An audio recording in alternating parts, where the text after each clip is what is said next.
Many grandparents come to our office to see if they have any legal right to custody or visitation with their grandchildren. There are two separate ways to look at this. The first is whether or not you have the ability as a grandparent to have legal or physical custody of your grandchild, and the second would be visitation. Legal and physical custody means that you have an active and legal right into their lives. I'm going to read for you the statute as to grandparents' rights for legal and physical custody. The reason why I want to read it is because the statute is specific as to the reasons why a grandparent has the ability to go into court, which means standing, in order to have a legal relationship with their grandchild. The first situation that the law has put into place is called in loco parentis. The statute itself states a grandparent of the child who is in loco parentis of the child. That means stands in place of the parent.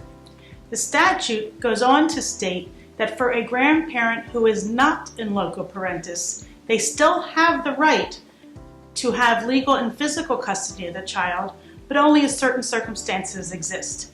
The first is whose relationship with the child began either with the consent of a parent of the child or under a court order.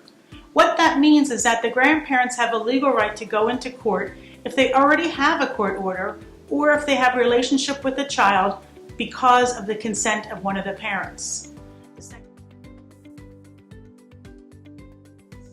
The second situation that the statute sets forth is a grandparent who assumes or is willing to assume responsibility for the child, and when one of the following conditions is met. So that means the grandparent has to assume and I'm willing to assume the responsibility for the child, and the child has determined to be a dependent child under Pennsylvania statute. The second would be the child is substantially at risk due to parental abuse, neglect, drug or alcohol abuse, or incapacity. What that means is if the parents are not able to care for the children or child and they're in danger, and the grandparent is willing to assume the role of parent, they can petition the court to seek custody of their grandchild. And the third is for the child has, for a period of at least 12 consecutive months, resided with the grandparent.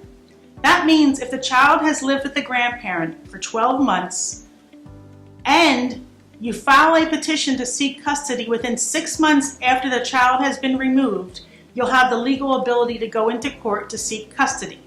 Those are the only reasons that the statute puts forth for the ability for a grandparent to have custody of the grandchild.